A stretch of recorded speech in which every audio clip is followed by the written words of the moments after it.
Hello and welcome to The Word, bringing you the good news of Jesus Christ every day from the Order of Preachers around the world. Today is the 18th Sunday in Ordinary Time, and from the United States, we hear from Father Jerry Stuckey. Father Jerry works in Justice and Peace Ministry in the Archdiocese of St. Louis, Missouri. His preaching today is entitled, Your Every Need. A reading from the Gospel of St. Matthew, chapter 14, verses 13 to 21.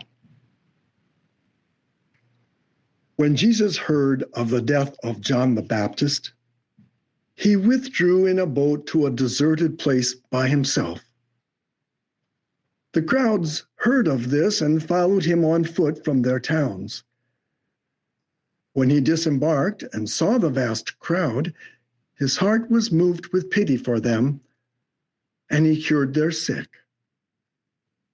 When it was evening, the disciples approached him and said, "This is a deserted place, and it is already late.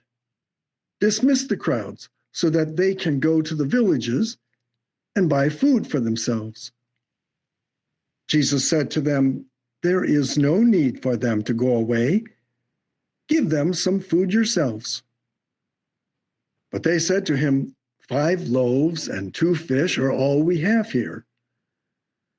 Then he said, "Bring them here to me." And he ordered the crowds to sit down on the grass. Taking the 5 loaves and the 2 fish, and looking up to heaven, he said the blessing, broke the loaves, and gave them to the disciples, who in turn gave them to the crowds. They all ate and were satisfied. And they picked up the fragments left over, 12 wicker baskets full. Those who ate were about 5,000 men, not counting women and children. The Gospel of the Lord. In 1989, the Japanese car company Nissan launched a new luxury model that they branded as Infiniti.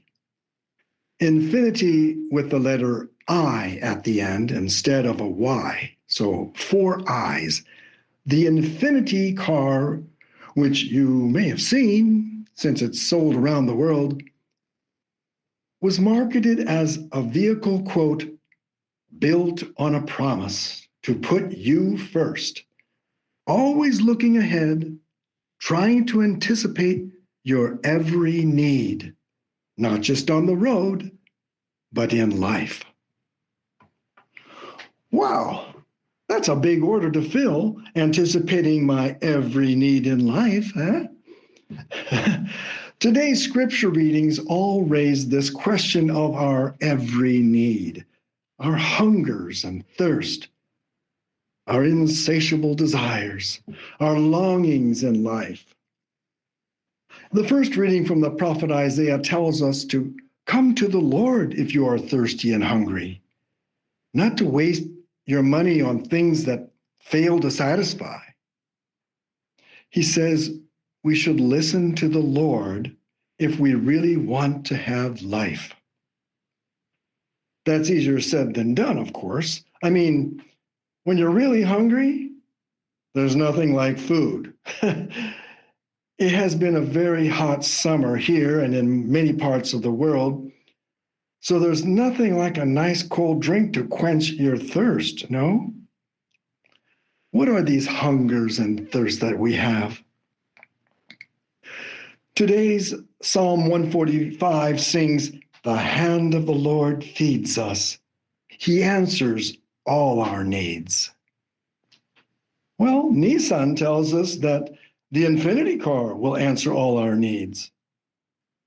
It seems the more money we get, the more needs we have.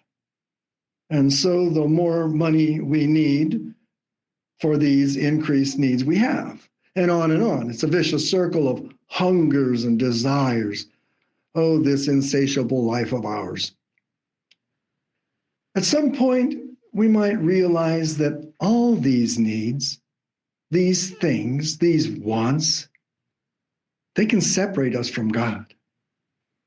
Take away all our stuff, our big cars, or even our little bicycles. Finally, take away even our health. And we are reduced to nothing but a dependence on God. I wonder if that's not why so many poor people I know seem to have such great faith in God, while so many privileged societies debate about things like atheism, no God. In the letter to the Romans, the second reading today, we hear about nothing can separate us from the love of God. Nothing. No anxieties, no distress, no persecution, no lacking of anything, no famine, no hungers. That is, no hungers, desires, or stuff. Nothing can separate us from God for those who know the love of Christ. That should be great consolation to us, not to worry. There's nothing that can destroy us. God's love is all we finally need. To put all our hungers and needs in God means being satisfied with just God above all. Nothing more, nothing less. We journey through this life with many justified wants and true needs just to survive. We have physical, emotional, psychological needs that we think that we ourselves have to and can meet, and often forget we'll never do that or be satisfied without God.